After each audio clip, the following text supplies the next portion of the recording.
Ladies and gentlemen, James Lane here, and we have a hot topic. That's right, folks. My phone has been blowing up. It's been ringing off the hook. I can't get people to leave me alone. And what are they bothering me about? They're bothering me about Trump breaking the law. I'm hearing James Lane, and I'm going, what? What do you want? And they're saying, we have this 4-minute clip of Trump telling Brad Raffensperger to find him the votes. Well, ladies and gentlemen, I'm sorry to say this, but you've been sucked right into that leftist socialist propaganda trap.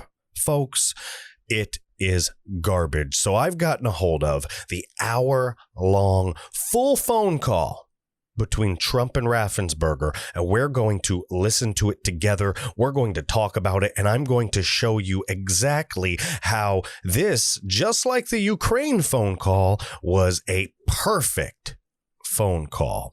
So, folks, stay tuned.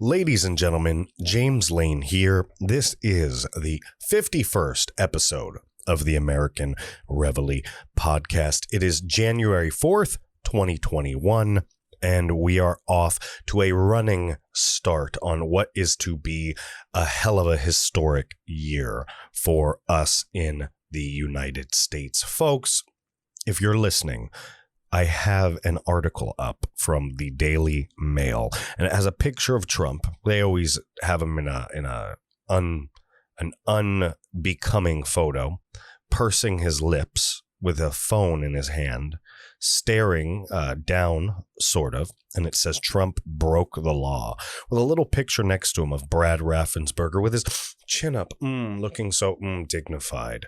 And it says in giant, bold white letters on a black backdrop so that your eyes, it's a marketing trick, folks, are pulled directly to it. It says Trump broke the law. This is why people, like my grandma, for instance, don't want to talk to me, because they think Trump is a psychopath and we're all Nazis, when in fact they are the ones being brainwashed. They're the ones that find the death camps later and go, oh, but I didn't know. Hitler said that they were being nice. They moved them to nice hotels. Yeah. That is what happens, ladies and gentlemen. It says on the top, legal experts say Trump broke the law by pressuring Georgia's Republican Secretary of State to recalculate and find 11,780 votes as the president goes on a retweeting spree against the Dems, but doesn't address the leaked phone call. And then they have all of these left-wing commentating folks on the side here, like those pundits are actually newsworthy journalists. Someone named Anthony Michael Kreis, whatever irrelevant person that is. It says the most damaging part of this call is when Trump says that the Secretary of State should just say he retabulated the. Now, these people take everything so literal. They're such idiots. They don't take time to understand context, inflection of voice, and that's what we're going to do. Folks, I don't need to read the rest of this to you. All right. You know what people are saying. You know that people are freaking out, thinking Trump did something wrong again. AOC's crying for impeachment again. Come on. There's 16 days, ladies and gentlemen, 16 days crying for impeachment, for crying out loud. Folks, we have big things coming. I'm expecting some sort of fireworks on the night of the 5th, whatever those may be. We're in no man's land at this point, folks. So we're all just speculating. You know, I gave you my best strategical analysis throughout this. I've done the best job that I could to take you down the right twists and turns. A lot of the times I was right. I had a couple times where I was off or partially right or a little bit incorrect, and I've owned that. But for the most part, I've been able to take you here in this spaceship with a less than bumpy and turbulent ride, which I know that a lot of you appreciate. I see the emails, I see the comments, thousands of thank yous, thousands of just supportive, appreciative messages. And I mean, it's blown me away. So I really want to say thank you for all that. It really helps me to bear this duty on my shoulders and work very hard through it. But I'm telling you, the left, the mainstream media, even Fox News, all of them, they're doing everything that they can to just push this in the wrong way, smear the president as much as possible. And what they don't understand is that the line has already been drawn in the sand. The people who are going to support Trump are already going to support Trump. The people who aren't going to support Trump, who aren't going to listen or believe the truth, those people have already made their minds up.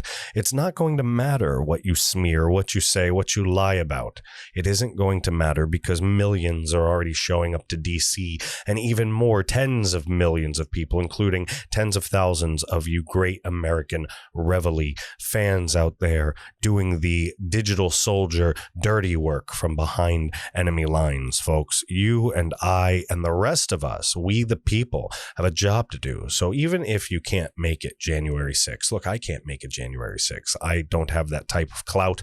I don't have that type of money. I'm doing everything I can, almost as a pirate radio at this point. There's a lot of big marshmallows floating in the sky that block out the sun, but we do everything we can to climb the beanstalk, if you know what I mean. Folks, if you can't read through that, then you're not going to like the rest of this podcast. Anyway,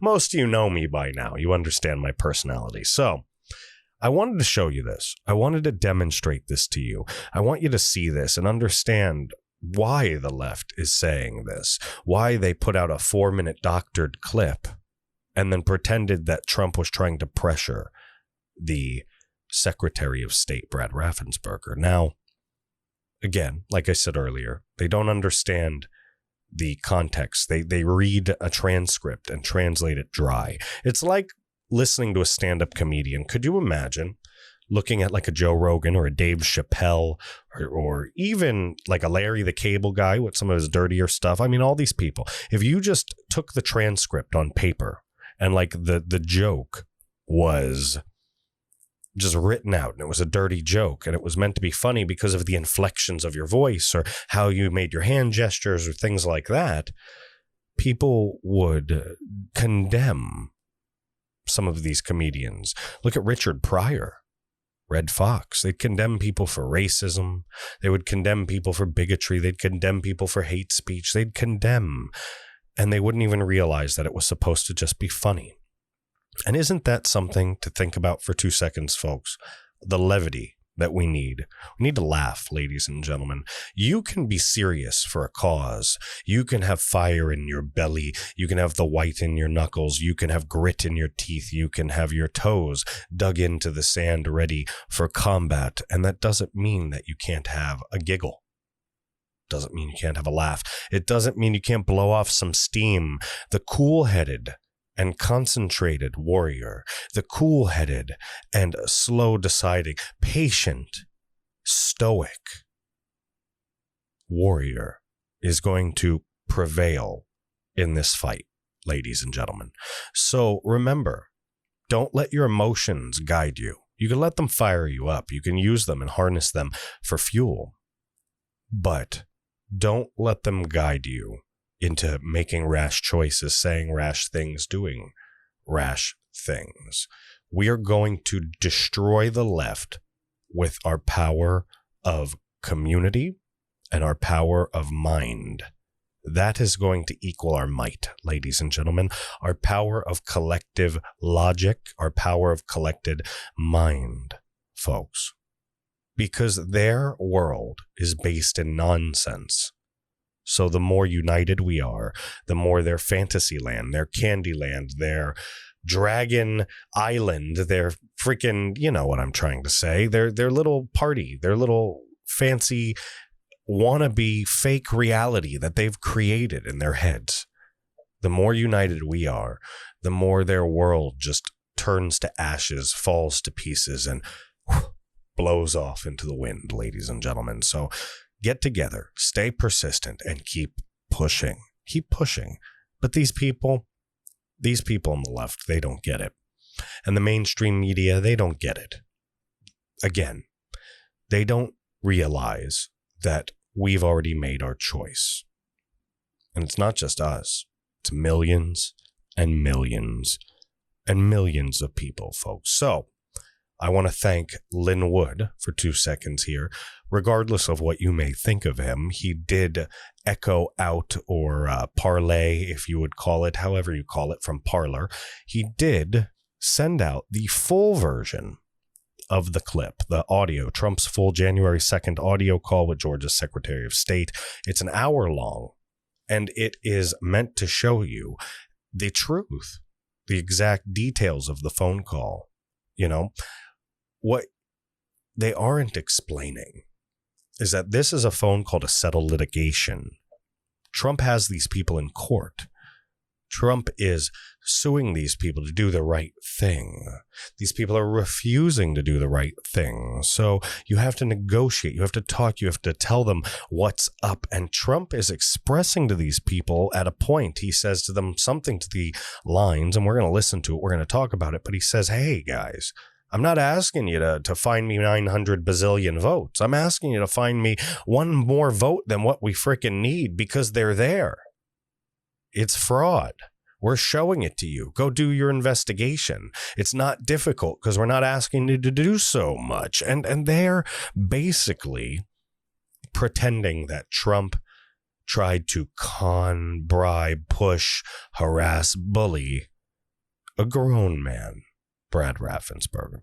And so in the spirit of bringing you the truth on this most auspicious of Mondays, the 4th of January, 2021, just 2 days, once again, from one of the most historic days in remembrance, most historic at least since 1876. That's right, folks. Nobody alive on this planet has seen anything like this. And if you think about it, why else would there be so many doubters? What you'd never have seen, what you've never done, what you've never tasted or touched can't be real to you. But folks, there's another world that exists here that is more real than you could ever imagine. And the American Reveille is exposing it to you, one segment at a time. So, folks, we're going to listen to this full audio together. We're going to talk about it. We may stop it a couple times. We may just talk through it while it's going. We may just make some commentary. We might have a couple laughs. Remember, folks, if you're listening to this, I streamlined the front of this episode a little bit just to let you know we mean serious business. I know there's a lot of folks that don't like me rambling about and talking about different things and going on rabbit holes, but I'm telling you, it might happen. I need to explain to you for 2 seconds. There's a difference. There are podcast episodes like what I'm doing right now. That's kind of like my AM radio show. I can talk about whatever I want. I don't mind going down rabbit holes. If I want to talk about the pedicure that I gave to myself in the bathtub while wearing a rubber ducky hat, I will talk about that. Now, if I'm just doing a deep dive informative segment and I'm telling you straight up, we're getting to the facts, we're cutting to the meat of this right now, then that's what you're going to get. You're going to get no fat on your steak. But with the podcast, you may get a little bit of grizzle. But come on, isn't that the tastiest part? So bear with me. Let's start this. I want to listen to this. This is a 1-hour phone call Saturday, January 2nd, 2021, with the Georgia election officials. President Trump insisted he won the state and threatened vague legal consequences. And as you'll see when we finish this, I'll tell you, there are now 2 lawsuits from Trump against Brad Raffensperger for leaking this phone call. Because this call was, like I said, to settle litigation. This was a court-ordered call, I believe, and it's illegal to leak that out. So regardless of what happens here, Brad Raffensperger is screwed. This audio has been edited to remove the name of an individual about whom the president makes a unsubstantiated allegation. See, that's the problem here. This was put out by the Washington Post. Remember, it was leaked to the Washington Post. So even though this is an hour long, they're still going to leave the name out of somebody. They're still going to screw us out of full information in that area. But I listened to this whole thing, and they do leave in all of the parts that we need to hear to see the truth. All right, folks? So let's get to it. So this is Mark Meadows, the Chief of Staff, just so we all are aware. On the line is Secretary of State and 2 other individuals, Jordan and Mr. Germany. With him, you also have the attorneys that represent the President, Kurt and Alex, and Cleta Mitchell, who is not the attorney of record but has been involved, myself, and then the president. So, Mr. President, I'll turn it over to you. Okay, thank you very much. Hello, Brad and Ryan and everybody. We appreciate the time and the call. So we've spent a lot of time on this, and if we could just go over some of the numbers, I think it's pretty clear that we won. We won very substantially, Georgia. You even see it by rally size, frankly. We'd be getting 25, 30,000 people a rally, and the competition would get less than 100 people, and it never made sense. But we have a number of things. We have at least two or three, anywhere from 250 to 300,000 ballots were dropped mysteriously into the rolls. Much of that had to do with Fulton County, which hasn't been checked. We think that if you check the signatures, a real check of the signatures going back in Fulton County, you'll find at least a couple of 100,000 of forged signatures of people with who have been forged, and we are quite sure that's going to happen. Another tremendous number. We're going to have an accurate number over the next 2 days with certified accountants, but an accurate number will be given, but it's in the 50s of thousands, and that's people that went to vote and they were told they can't vote because they've already been voted for.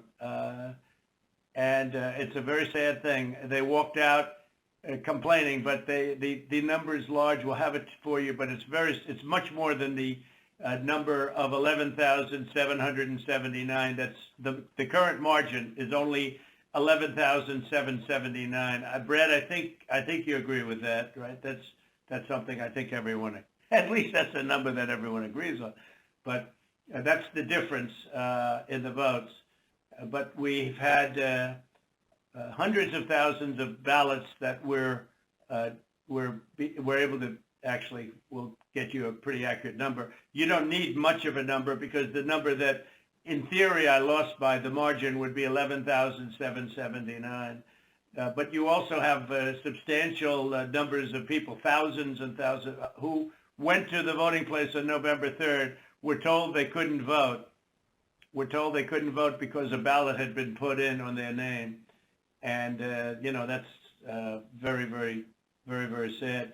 We had, I believe it's about 4,502 voters who voted, but who weren't on the voter registration list. So it's 4,502 who voted, but they were not on the voter registration roll, which they had to be.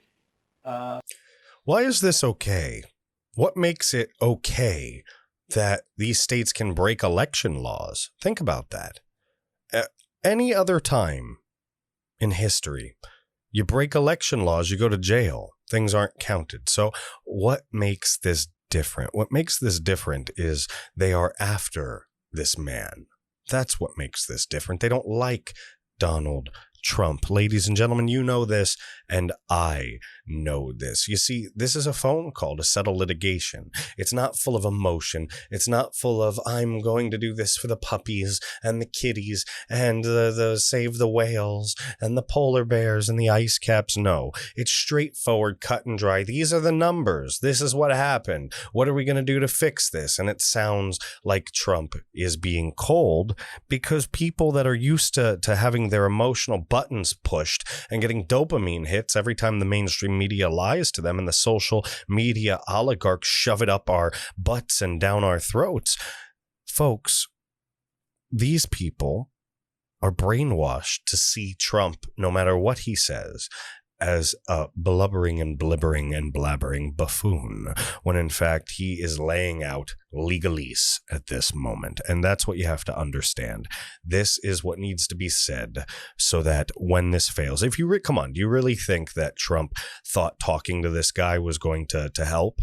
What they're going to do is use this information. They're going to show us and show the courts, hey, we tried. We gave Brad his out. We did everything we could to get these people to work with us, and they refuse. So now here's the proof of the fraud. Lock them all up.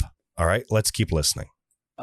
You had 18,325 vacant address voters. They had no the address was vacant, and they're not allowed to be counted. That's 18,325. Smaller number, you had 904 who only voted where they had just a PO, a post office box number.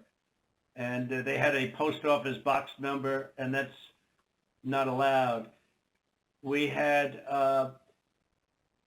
at least 18,000, that's on tape. We had them counted very painstakingly. 18,000 voters having to do with, she's a vote scammer, a professional vote scammer. And so, folks, that beep, that was for Ruby Freeman. You remember her, Ruby Freeman? She was the election official that pulled those suitcases out from underneath the table. Well, Ruby Freeman was proved to be involved in other fraudulent activities.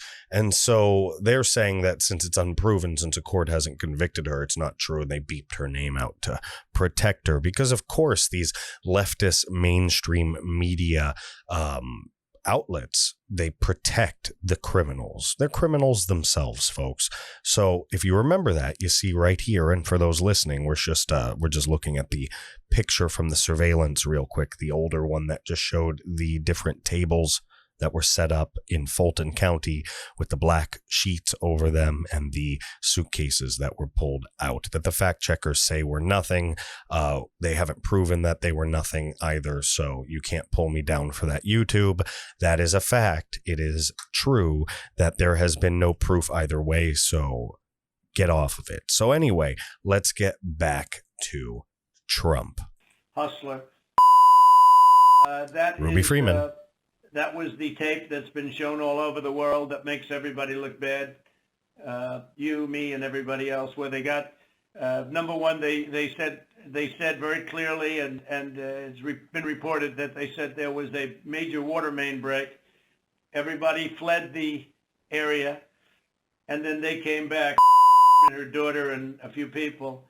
Her daughter Shay. There were no Republican poll watchers. Actually, there were no Democrat poll watchers. I guess they were them. But there were no Democrats either, and there was no law enforcement. Early in the morning, they went to the table with the black robe, the black shield, and they pulled out the votes. Those votes were put there a number of hours before. The table was put there. I think it was, Brad, you would know, it was probably 8 hours or 7 hours before, and then it was stuffed with votes. Did you see that, by the way? You heard that? Brad, you would know. That's a little jab. Trump just kind of gave him a little punch to the ribs right there. It was pretty funny. Votes. They weren't in an official voter box. They were in what looked to be suitcases or trunks, suitcases, but they weren't in voter boxes. The minimum number it could be, because we watched it and they watched it certified in slow motion, instant replay, if you can believe it, but it had slow motion and it was magnified many times over. And the minimum it was 18,000 ballots, all for Biden. You had out-of-state voters. They voted in Georgia, but they were from out of state, of 4,925. You had absentee ballot sent to vacant. They were absentee ballots sent to vacant addresses. They had nothing on them about addresses. That's 2,326. And you had drop boxes, which was very bad. You had drop boxes that were picked up. We have photographs and we have affidavits from many people. I don't know if you saw the hearings, but you have drop boxes where the box was picked up and not delivered for 3 days. So all sorts of things could have happened to that box, including, putting in the votes that you wanted. So there are many infractions, and the bottom line is many, many times the 11,779 margin that they said we lost by. We had the state is in turmoil over this, and I know you would like to get to the bottom of it, although I saw you on television today and you said that you found nothing wrong. I didn't lose the state, Fred. People have been saying that It was the highest vote ever. There was no way. A lot of the political people said that there's no way they beat me, and they beat me. They beat me in the poll. As you know, every single state, we won every state. We won every state house in the country. We held the Senate, which is shocking to people, although we'll see what happens tomorrow or in a few days. And we won the House, but we won every single state house, and we won Congress, which was supposed to lose 15 seats, and they gained, I think, 16 or 17 or something. I think there's now a difference of 5. There was supposed to be a difference substantially more. But politicians in every state, but politicians in Georgia have given affidavits and are going to that there was no way they beat me in the election, that the people came out. In fact, they were expecting to lose, and they ended up winning by a lot because of the coattails. And they said there's no way that they've done many polls prior to the election. There was no way that they won. Ballots were dropped in massive numbers, and we're trying to get to those numbers, and we will have them. They'll take a period of time, certified, but they're massive numbers and far greater than the 11,779. The other thing, dead people. So dead people voted. I feel like I'm on a conference call, folks. I don't know how many of you guys have meetings at work, but doesn't it kind of feel like you're at like the corporate, like quarterly meeting or whatever, and the CEO is like, or like the vice president is like giving his presentation or her presentation on like the quarterly numbers? Like, that's how you know Trump's a businessman, because he's talking numbers. He's talking turkey. He's talking dry. This quarter we did sales and blah, blah, blah. Growth was plus 4.2%. La, da, da. And we're all just hoping that Larry in the back there doesn't ask too many annoying questions so we can get out of the meeting. I get it. And that's probably why most people haven't listened to this entire thing. And that's why they can get away with putting a 4-minute clip out and pretending that Trump did something horrible. So I'll try to, as it gets monotonous, I'll try to break it up into little, smaller chunks and have a little bit of a conversation with you along the way. We'll see what happens. Maybe something funny will happen. Maybe we'll get a laugh out of it. Who knows? Let's find out. And I think the number is in the close to 5,000 people. And they went to obituaries. They went to all sorts of methods to come up with an accurate number, and a minimum is close to about 5,000 voters.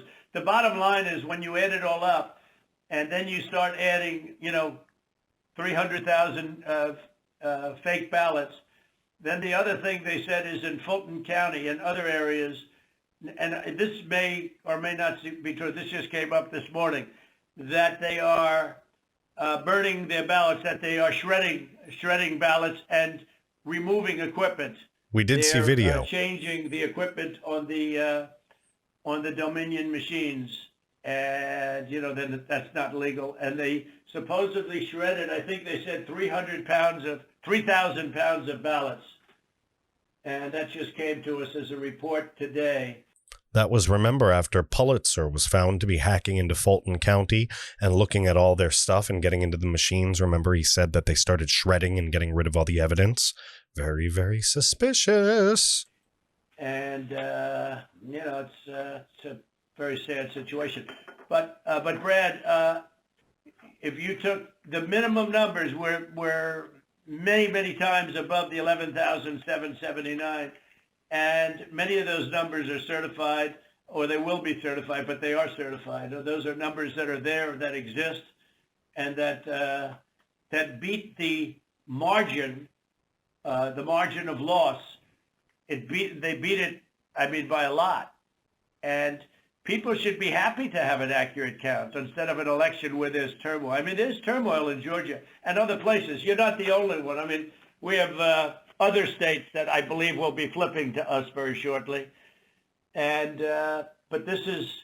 And remember, first off, Trump said the other month, don't ever bet against me. And remember what I've been telling you. One will flip, another will flip, domino effect will start to happen. Folks, look, this entire time, I've been leading you in a certain direction. I've been telling you when they start crying coup, that means we're winning. And you've seen all of these lefties screaming coup, Jake Tapper, sedition, coup, traitors. You see them screaming it because they know they're burning, they're melting, they're dying down, their flames are extinguishing. The left is basically disintegrating right in front of our eyes. Ladies and gentlemen, they don't hold a key to what we are doing, the quality of people that we have, and the ideas and beliefs we have to preserve this nation. No, folks, these people are out of their minds. Let's keep listening. This is something that's, as an example, I think in Detroit, and I think there's a good section of your state, actually, which we're not sure, so we're not going to report it yet. But in Detroit, we had 139% of the people voted. That's not too good. In Pennsylvania, they had well over 200,000 more votes than they had people voting. And that doesn't play too well. And the legislature there which is Republican, is extremely activist and angry. But I mean, there were other things also that were almost as bad as that. But they had, as an example, in Michigan, a tremendous number of dead people that voted. I think, Mark, it was 18,000, some unbelievably high number, much higher than yours. You were in the 4,000 to 5,000 category, and that was checked out laboriously by going through the obituary columns in the newspapers. So I guess with all of it being said, Brad, it's the bottom line. And provisional ballots, again, you'll have to tell me about the provisional ballots, but we have a lot of people that were complaining that they weren't able to vote because they were already voted for. And these are great people. And, they were shell-shocked. I don't know if you call that provisional ballots. In some states, we had a lot of provisional ballot situations where people were given a provisional ballot because when they walked in on November 3rd, they were already voted for. So that's it. I mean, we have many, many times the number of votes necessary to win the state, and we won the state, and we won it very substantially and easily, and we have much of this is they're certified. Far more is certified than we need, but we're getting additional numbers certified too, and we're getting pictures of drop boxes being delivered and delivered late and delivered 3 days later in some cases. Plus, we have many affidavits to that effect. So, Mr. President, if I might be able to jump in, and I'll give Brad a chance. Mr. Secretary, obviously there are allegations where we believe that not every vote or fair vote and legal vote was counted. And that's at odds with the representation from the Secretary of State's office. What I'm hopeful for is there some way that we can find some kind of an agreement to. So remember, this is litigation talks. This is a legal conversation. This is a confidential legal conversation where both sides are supposed to present their piece and hopefully come to an agreement so they can avoid a large, gigantic, costly, painful court proceeding. This is Trump giving, and that's why Lynn Wood in his post, I want to show you right here, said Georgia Secretary of State Brad Raffensperger, all right, fails to seize the final opportunity to avoid putting on the blindfold. This is also him failing to seize the opportunity to not go to court and get the smackdown laid on his Rudy Poo candy ass by President Donald J. Trump. So when you hear this and it's dry and it sounds like a legal conversation, it's because it is. So when you put it plain and simple on a transcript, or you just post 4 minutes of it and it's chopped, it's gonna sound heartless and dry because it is. It's a lawyer conversation. Have you ever had a fun conversation with a lawyer? Come on, let's keep listening. to look at this a little bit more fully. The president mentioned Fulton County, but in some of these areas where there seems to be a difference of where the facts seem to lead. And so, Mr. Secretary, I was hopeful that, in a spirit of cooperation and compromises, there's something that we can at least have a discussion to look at some of these allegations to find a path forward. See, negotiation. Well, litigious litigation. To what the president has just said. President Trump, we've had several lawsuits, and we've had to respond in court to the lawsuits and the contentions. We don't agree that you have one. I didn't agree about the 200,000 number that you mentioned, and I could go through that point by point. What we had done is we gave our state Senate about 1.5 hours of our time going through the election issue by issue. And then on the State House, the Government Affairs Committee, we gave them about 2.5 hours of our time, going back point by point on all the issues of contention. And then just a few days ago, we met with our U.S. congressman, Republican congressman, and we gave them about 2 hours of our time talking about this past election. Going back, primarily what you've talked about here, focused in on primarily, I believe, is the absentee ballot process. I don't believe that you're really questioning the Dominion machines, because we did a hand retally, a 100% retally of all the ballots, and compared that to what the machine said, and it came up with virtually the same result. Then we did the recount, and we got virtually the same result. So because you're already tallying the ballots that are misprint. Listen, remember what Pulitzer said.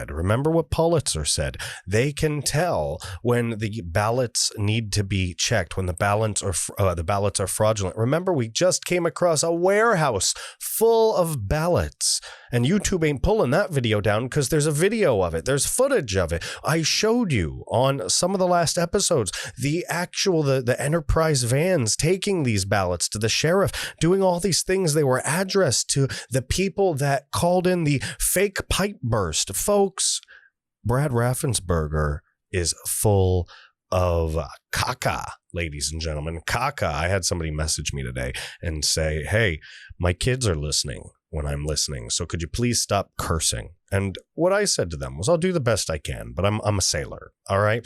I can't change who I am. I'm not going to change the show. The show is an 18 and up show. Well, I'd say, depending on the type of family and the independence level, I'd say a 16 and up show.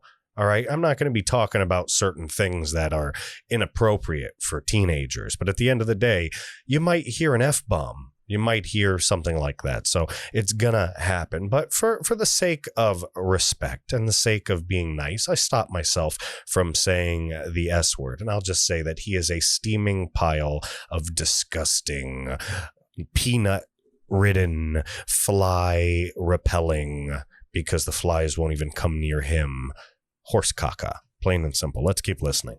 I guess we could probably take that off the table. I don't think there's an issue about that. I think what you were... Well, Brad, not that there's not an issue, but because we have a big issue with Dominion and other states, and perhaps in yours, but we haven't felt we needed to go there.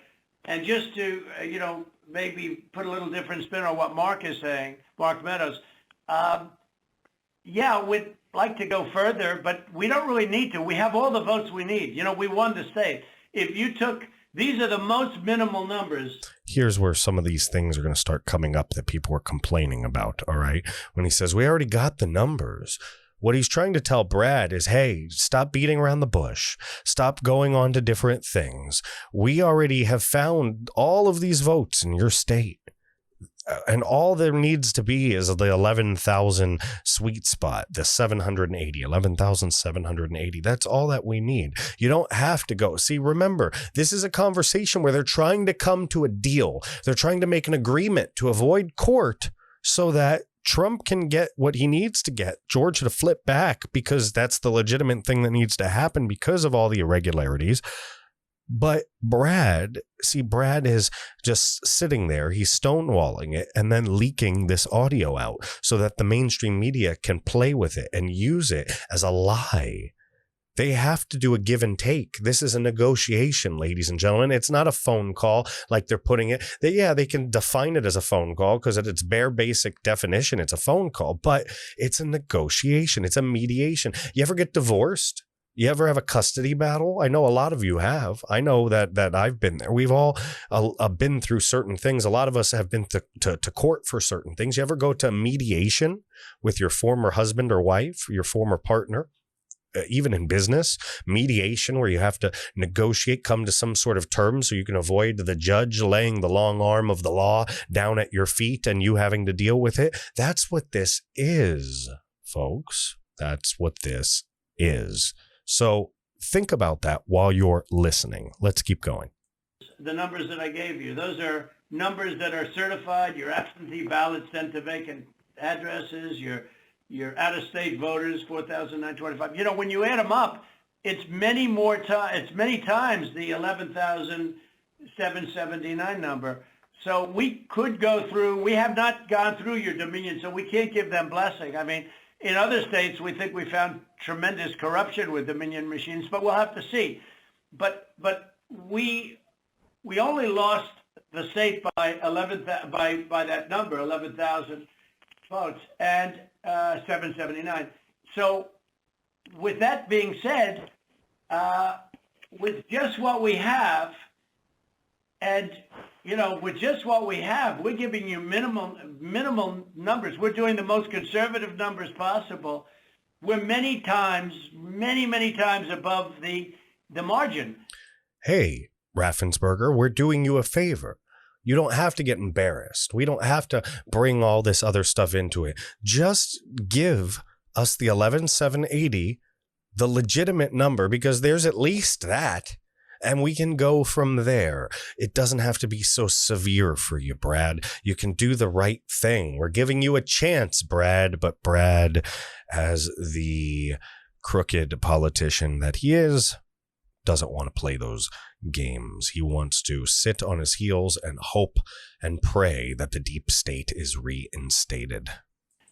And so we don't really have to, Mark. I don't think we have to go through machines because what's the difference between winning the election by two votes and winning it by 500,000 votes? I think we probably did win it by 500,000. One of the things that happened, Brad, is we have other people coming in now from Alabama and from South Carolina and from other states, and they're saying it's impossible for you to have lost Georgia.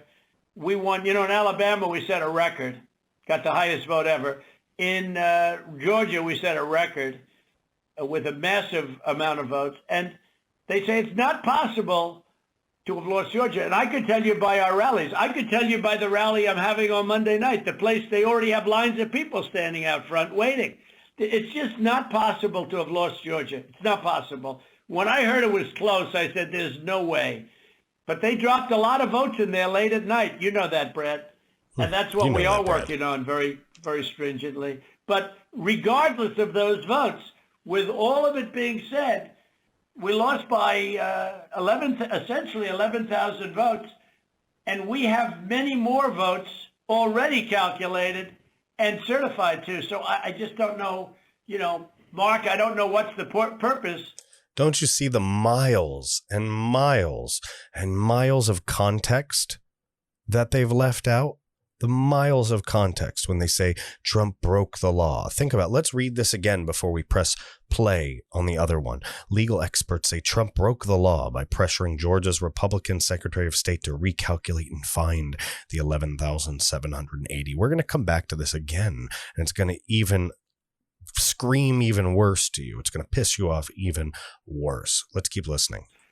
I won't give Dominion a pass because we found too many bad things, but we don't need Dominion or anything else. We have won this election in Georgia based on all of this, and there's nothing wrong with saying that, Brad. Having a correct. The people of Georgia are angry, and these numbers are going to be repeated on Monday night.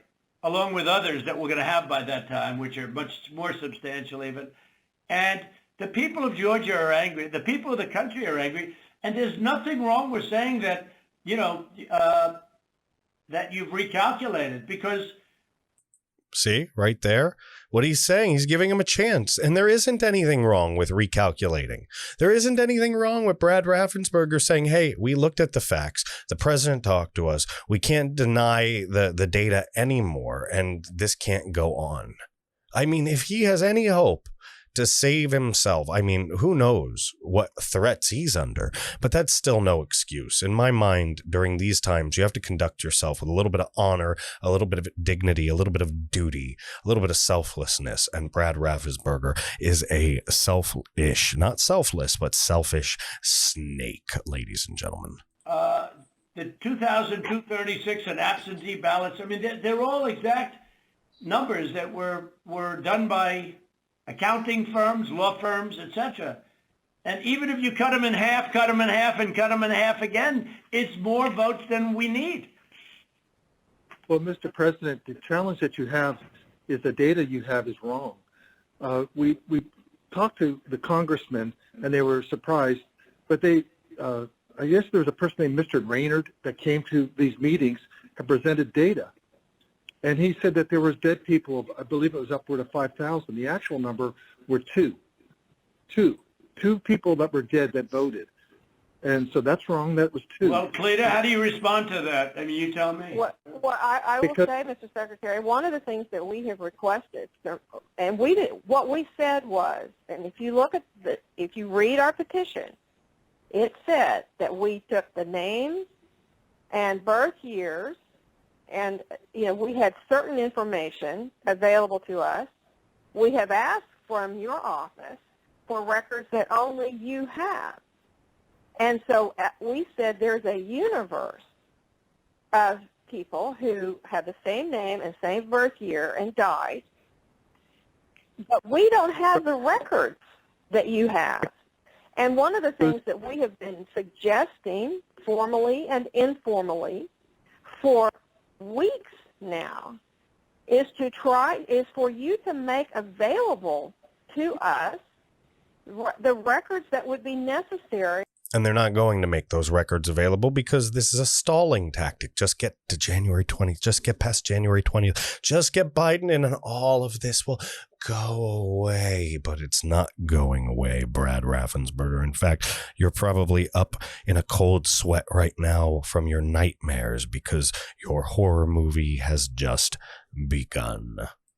But Cleta, even before you do that,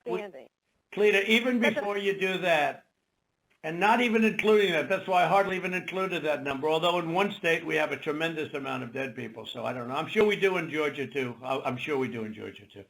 But is that we're so far ahead of these numbers, even the phony ballots of known scammer. You know, the internet, you know what was trending on the internet? Remember, that's Ruby Freeman. That's who he's talking about. That beep. That's a Ruby Freeman. She's the one that pulled those cases out from underneath. She and her daughter rescanned ballots and ballots and ballots and ballots. You can't take me off for that, YouTube. If you take me off for that, you are pathetic. You are liars. You are censors, because this has been proven to be true.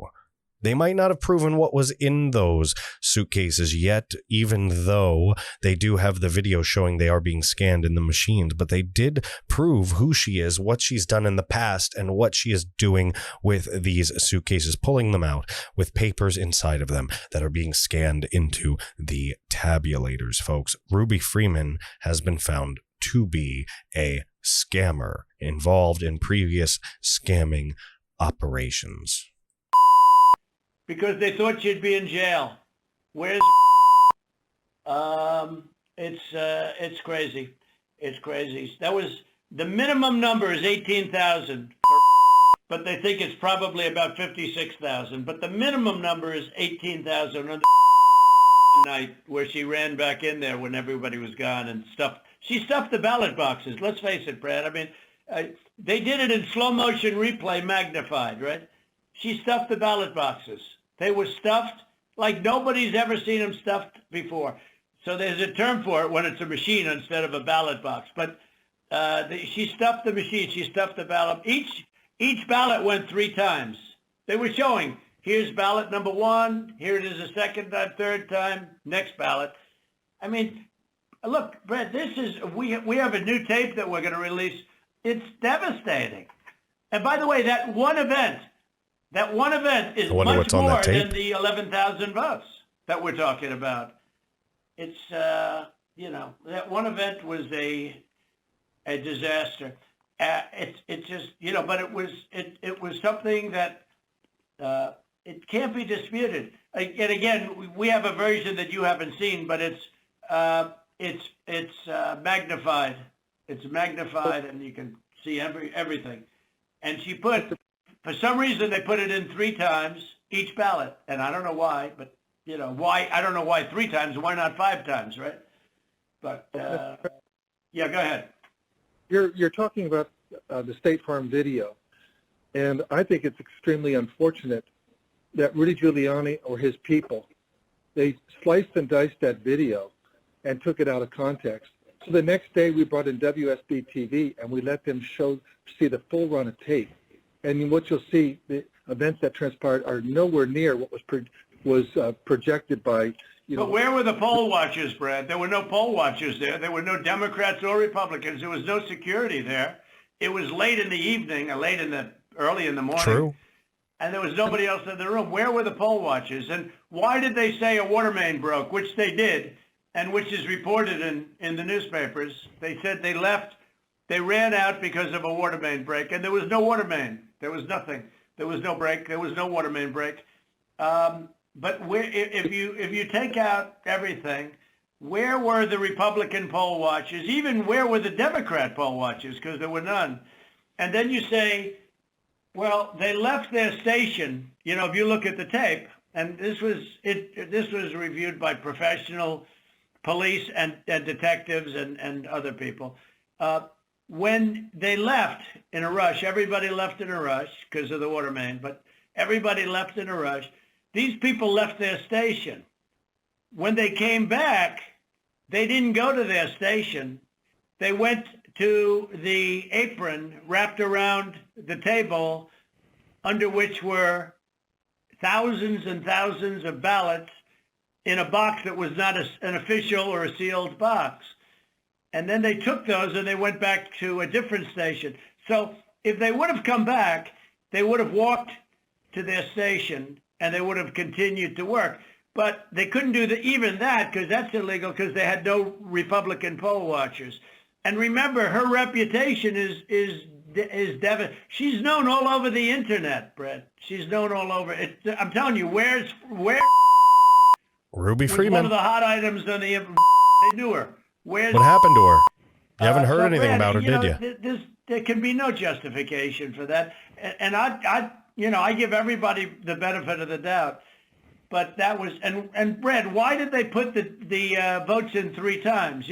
They put them in 3 times. Mr. President, they did not put that. We did an audit of that, and we proved conclusively that they were not. Remember, they're going to release video. Well, where was everybody else at that late time in the morning? Where was everybody? Where were the Republicans? Where were the security guards? Where were the people that were there just a little while before when everyone ran out of the room? How come we had no security in the room? Why did they run to the bottom of the table?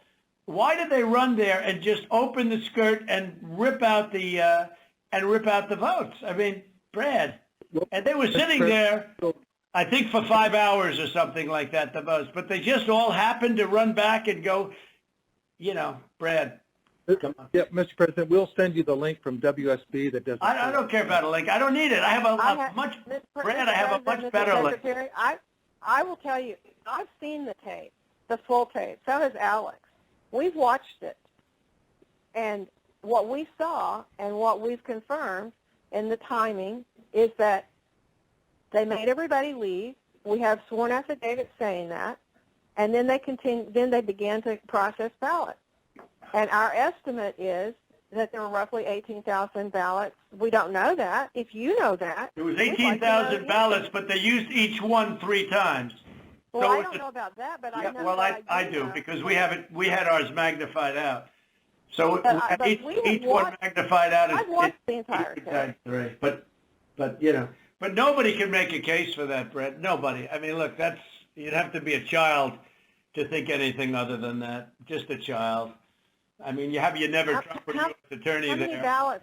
How many ballots, Mr. Secretary, are you saying that were processed in?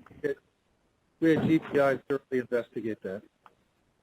We had this is Ryan Germany. We had our law enforcement officers talk to everyone who was there after that event came to light. The GBI was with them as well as FBI agents. Well, there's no way they could. Then they're incompetent. They're either dishonest or incompetent. Okay, there's only two answers: dishonesty or incompetence. It's true. There's no way. Look, there's no way. And on the other thing I said too, there's no way. I mean, there's no way that these things could have been. You have all these different people that voted, but they don't live in Georgia anymore. What was that number, Clay? That was a pretty good number too. Yeah. Well, the number who had registered out of state after they moved from Georgia, and so they had a date when they moved from Georgia. They registered to vote out of state, and then it's like 4,500. I don't have that right in front of me. And then they came back in and they voted. And voted. Yeah. No, that was a large number, though. It was in the 20s. And, the point We've is... been going through each of I keep hearing Trump clinking something that sounds like a big crystal ashtray from the 1980s. Come on. Don't you hear it? It's like that glass clink sound. It's happened like 3 times during this interview. And every time I hear it, I feel like somebody's sitting there with like a big glass ashtray smoking cigarettes, like getting all pissed off. Anyway, sorry. That's my memories from back in the day. those as well. And those numbers that we got, that Ms. Mitchell was just saying, they're not accurate. Everyone we've been through are people that lived in Georgia, moved to a different state, but then moved back to Georgia legitimately. And in many cases... Really? How many people do that? You mean they moved out and then they said, "Ah, the hell with it, I'll move back in." It doesn't... Let's think about that. Let's go back to Georgia. It sounds like a very normal... You mean they moved out and what, they missed it so much that they wanted to move back in? It's like... It's crazy. Well, and they moved back in years ago. This was not like something just before the election. So there's something about that data that it's just not accurate. Well, I don't know. All I know is that it is certified, and they moved out of Georgia, and they voted. It didn't say they moved back in, Clayton, did it? No, but I mean, we're looking at the voter register. Again, if you have additional records, we've been asking for that. But you haven't shared any of that with us. Not cooperating at all. But Lita, a lot of it you don't need to be shared. I mean, to be honest, they should share it. They should share it because you want to get to an honest election. I won this election by hundreds of thousands of votes. There's no way I lost Georgia. There's no way. We won by hundreds of thousands of votes. I'm just going by small numbers. When you add them up, they're many times the 11,000. But I won that state by hundreds of thousands of votes. Now, do you think it's possible that they shredded ballots in Fulton County? Because that's what the rumor is. And also that Dominion took out machines. That Dominion is really moving fast to get rid of their machinery. Do you know anything about that? Because that's illegal. This is Ryan, Germany. No, Dominion has not moved any machinery out of Fulton County. We're having but have they moved? Have they moved the inner parts of the machines and replaced them with other parts? No. You sure, Ryan? You sure about that? I'm sure, Mr. President. I know something. You sure about that? You want to dig this hole further, Mr. Germany, Mr. Raffensperger? You want to dig yourself in a little deeper because that sound, that's really not a good. I was trying to make like a handcuff clicking sound, but it just came out like a horny teenager trying to go into like a girl's ear. That's not what I was trying to do. I was trying to make a handcuff clicking sound. I obviously am not good at that. They're digging themselves into a hole here. When President Trump, he's the president of the United States, he's a billionaire, the guy's got a successful companies. Folks, do you really think a guy like that is going, "Are you sure?" If he doesn't go, "Ooh, I've got that card right up my sleeve right here. Ooh, are you sure, Brad? Are you sure, Germany? Are you sure?" Well, are you sure, ladies and gentlemen? I'm sure. I'm betting on Donald Trump. Let's keep listening. President. And what about the ballots, the shredding of the ballots? Have they been shredding ballots? No. The only investigation that we have into that, they have not been shredding any ballots. There was an issue in Cobb County where they were doing normal, office shredding, getting rid of old stuff, and we investigated that. But this is stuff from, past elections. Well, I don't know. That's what it doesn't pass the smell test, though, because we It hear does they're not shredding pass the smell thousands test. and thousands of ballots. And now what they're saying, we're just cleaning up the office. I don't think that plays. Well, Mr. President, the problem you have with social media, people can say anything. No, this isn't social media. This is Trump media. It's not social media. It's really not. It's not social media. I don't care about social. I couldn't care less. Social media is big tech. Big tech is on your side. I don't even know why you have a side, because you should want to have an accurate election. It's true. And you're a Republican. We believe, but we do have an accurate election. No, you don't. No, you don't. You don't have. Not even close. You're off by hundreds of thousands of votes, and Trump's on just the calling small them out. numbers, you're off on these numbers, and these numbers can't be judged. Well, why won't? Okay, so you send us into Cobb. You know what I bet happened? I bet Brad was all pissy. He recorded it. And Trump is drilling him, and he's like, I hate that orange guy. I'll get him. Man. And he sent the audio tape out because this is now Trump beating him up, and he deserves it because they're incompetent. Trump knows what he's talking about. He knows. He's setting them all up. These are legal conversations. Remember, these are legal conversations, so they could be used in court, folks. So Brad, he's doing whatever he can, and they're just praying that Trump doesn't get sworn in on the 20th. But I believe we're in for a surprise, ladies and gentlemen. Well, at least the left is. Cobb County for signature verification, right? You send us into Cobb County, which we didn't want to go into, and you said it would be open to the public, and we could have so we had our experts there. They weren't allowed into the room. But we didn't want Cobb County. We wanted Fulton County, and you wouldn't give it to us. Now, why aren't we doing signature, and why can't it be open to the public, and why can't we have professionals do it instead of rank amateurs that will never find anything and don't want to find anything? They don't want to find. They don't want to find anything. Someday you'll tell me the reason why, because I don't understand your reasoning. But someday you'll tell me the reason why. But why don't you want to find? We chose Cobb County. Why don't you want to find? What? Sorry, go ahead. Yeah, okay, so why did you do Cobb County? We didn't even we requested Fulton County, not Cobb County. Well, Mr. President, we did have our Cobb election County. contest. Go ahead, please. Go ahead. We chose Cobb County because that was the only county where there's been any evidence submitted that the signature verification was not properly done. Well, no, but I told you, but we're not saying that. We are the aggrieved party. Fulton County, look, Stacey, in my opinion, Stacey is as dishonest as they come. She has outplayed you at every heart, at everything. She got you to sign a totally unconstitutional agreement, which is a disastrous agreement. You can't check signatures. You can't do. I can't imagine you're allowed to do harvesting, I guess, in that agreement. That agreement is a disaster for this country. But she got you somehow to sign that thing, and she's outsmarted you at every step. And I hate to imagine what's going to happen on Monday or Tuesday, but it's very scary to people, where the ballots flow in out of nowhere. It's very scary to people. That consent decree is a disaster. It's a disaster. A very good lawyer who examined it said they've never seen anything like it. And harvesting is still illegal in the state of Georgia, and that settlement agreement did not change that. Well, it's not a settlement agreement. It's a consent decree. It even says consent decree on it, doesn't it? It uses the term consent decree. It doesn't say settlement agreement. It's a consent decree. It's a disaster. It's a settlement agreement. What's written on top of it? Just Ryan? wait. I don't have it in front of me, but it was not entered by the court. It's not a court order. No, it's called, but Ryan, it's called a consent decree. Is that right on the paper? Is that right? I don't believe so. But I don't have it in front of me. Okay. Whatever. It's a disaster. It's a disaster. Look, here's the problem. We can go through signature verification, and we'll find hundreds of thousands of signatures if you let us do it. And the only way you can do it, as you know, is to go to the past.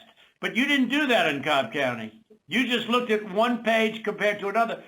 The only way you can do a signature verification is go from the one that signed it on November, whatever, recently, and compare it to 2 years ago, 4 years ago, 6 years ago, or even one. And you'll find that you have many different signatures.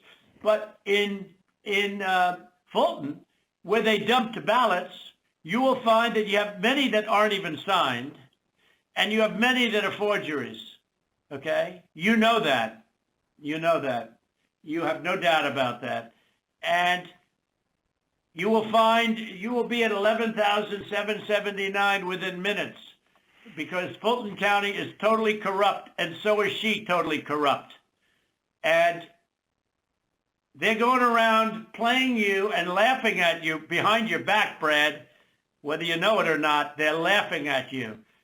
And you've taken a state that's a Republican state, and you've made it almost impossible for a Republican to win because of cheating, because they cheated like nobody's ever cheated before. And I don't care how long it takes me. We're going to have other states coming forward pretty good. But I won't. This is never given. We have some incredible talent. Said they've never seen anything. Now, the problem is they need more time for the big numbers, but they are very substantial numbers. And I think you're going to find that they, by the way, a little information, I think you're going to find that they are shredding ballots because they have to get rid of the ballots because the ballots are He wouldn't say that if he didn't have information. All right, folks, do you really think somebody like Trump would put his ass out there? Do you really think that he'd say something? They like to call him a liar, but isn't it funny how all his lies, quote, I'm putting quote signs in the air if you're listening, his lies that aren't actually lies. Isn't it funny how they always seem to come true, whether it's tomorrow or in a year? They always seem to come true. Unsigned, the ballots are corrupt. And they're brand new and they don't have seals. And there's a whole thing with the ballots, but the ballots are corrupt. And you're going to find that they are, which is totally illegal. It's more illegal for you than it is for them because you know what they did and you're not reporting it. That's a criminal offense. And you can't let that happen. That's a big risk to you and to Ryan, your lawyer. It's important he says these things. But they are shredding ballots, in my opinion, based on what I've heard, and they are removing machinery, and they're moving it as fast as they can, both of which are criminal fines, and you can't let it happen, and you are letting it happen. I'm notifying you that you're letting it happen. You see that? So, that's legal talk right there. All I want to do is this. I'm notifying you that you're letting it happen. I'm putting you on notice. I'm letting you know that if you don't do the right thing, the fire and brimstone is coming down from the sky, Raffensperger. I just want to find 11,780. And here's where they chopped things in, okay? Here's where you now, remember, you heard 40 minutes of this. You have all the context of him trying to say, hey, let's do this the easy way, Brad. Let's do this the right way. I'm giving you a chance to clear your conscience and do the right thing. You don't need to admit to the 600 bazillion votes. Let's just get the right number and move forward from here so we can get things fixed. He's a deal maker, ladies and gentlemen. Votes, which is one more than we have. Because we won the state, and flipping the state is a great testament to our country. Because, there's just it's a testament that they can admit to a mistake, or whatever you want to call it. If it was a mistake, I don't know. A lot of people think it wasn't a mistake. It was much more criminal than that. But it's a big problem in Georgia, and it's not a problem that's going away. I mean, it's not a problem that's going away. And we got President, this is Ryan. We're looking into every one of those things that you mentioned. Okay, and our that's investigators, good. But if you find them, you got to say it, Ryan. Look, if they're, let me ask you, Ryan, if they're destroying ballots. Let me tell you what we are seeing. Go ahead. Good. What we're seeing is not at all what you're describing. Okay. And these are investigators from our office. These are investigators from GBI, and they're looking and they're good, and that's not what they're seeing. And we'll keep looking. We'll keep looking at all these things. Well, you better check on the ballots because they are shredding ballots, Ryan. I'm just telling you, Ryan, they're shredding ballots, and you should look at that very carefully because that's so illegal. You know, you may not even believe it because it's so bad, but they're shredding ballots because they think we're going to eventually get there because we'll eventually get into Fulton. You know, it's in my opinion, it's never too late. So, little double sound act. So that's the story, fellas. Look, we need only 11,000 votes. We have far more than that as it stands now. We'll have more and more. And do you have provisional ballots at all, Brad? Provisional ballots? Provisional ballots are allowed, by state law. Sure, but do you have them? I mean, are they counted, or did you just hold them back because they, in other words, how many provisional ballots do you have in the state? We'll get you that number. Because you most figure of he'd them be are more made out prepared to the if he name took Trump, it serious. because these are people that were scammed when they came in, and we have thousands of people that have testified or that want to testify. When they came in, they were proudly going to vote on November 3rd, and they were told, I'm sorry, you've already been voted for, you've already voted. The women, men started screaming, no, I proudly voted till November 3rd. They said, I'm sorry, but you already been voted for, and you have a ballot. And these people are beside themselves. So they went out and they filled in a provisional ballot, putting the name Trump on it. And what about that batch of military ballots that came in? And even though I won the military by a lot, it was 100% Trump. 100% Biden. Do you know about that? A large group of ballots came in. I think it was to Fulton County, and they just happened to be 100% for Trump. Even though we heard about that. Biden, even though Trump won the military by a lot, a tremendous amount. But these ballots were 100% for Biden, and you know about that? A very substantial number came in, all for Biden. Does anybody know about it? I know about it, but we were never. Okay, Cleta, wait. I'm not asking you, Cleta, honestly. They're jumbling. I'm asking Brad. Do you know about the military ballots that we have confirmed now? Do you know about the military ballots? You see, by him listing each thing they've found and Brad denying it, Brad is crucifying himself for later court case, folks. You have to understand what's happening here.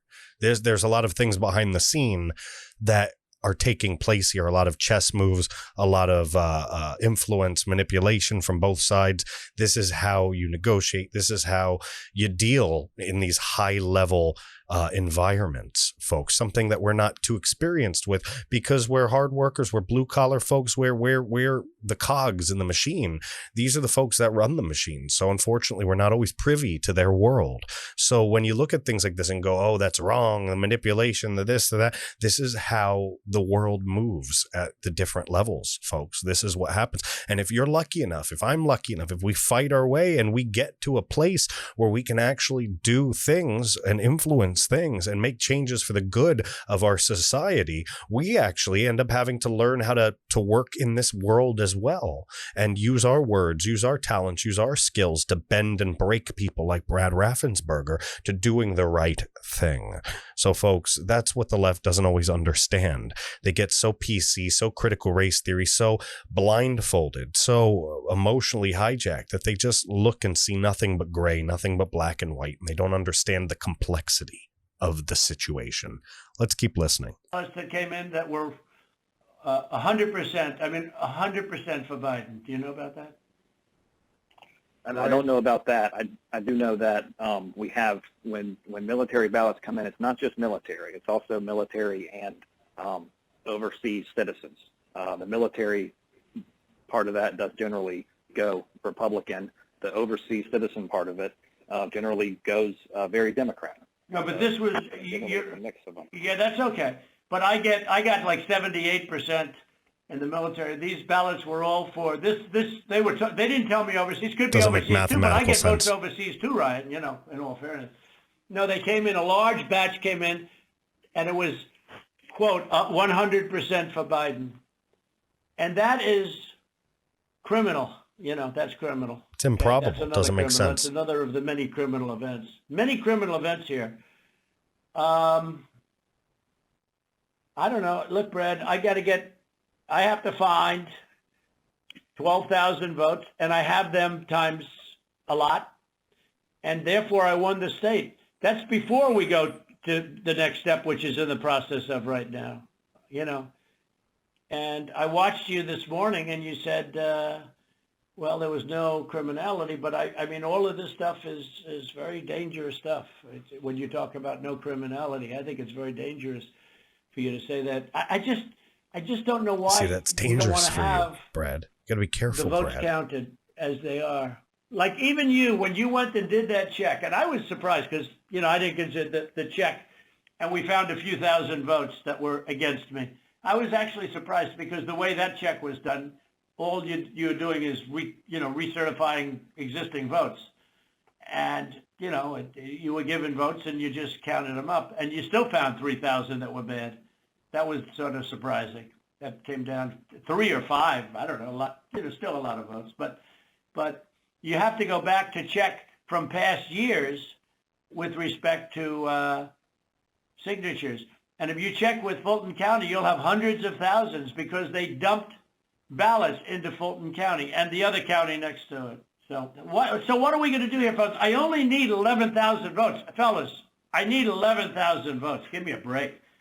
So remember, he's a negotiator. He's a businessman. This is a mediation. This is litigation type conversation. The point of this conversation is the lawyers arranging this, just like if you were talking to an ex-spouse or talking to a business partner and going through a court issue and having to come to an agreement. This is the lawyers calling a meeting so that they can express, hey, these are our terms. Think about it like a medieval battle. Like you'd ride out on the horse, the other person would ride on the horse and be like, the king proclaims these terms, and if you agree to these terms, everything will be okay. That's kind of what's happening, folks. So if they can come to an agreement, it doesn't have to get nasty. Obviously, Brad Raffensperger wants it nasty, and Trump is good at giving it nasty. So it's gonna get nasty, ladies and gentlemen. But with all the context you know and listening to this, and I want you to think about this, after having heard this whole thing, do you really think that Trump is trying to force him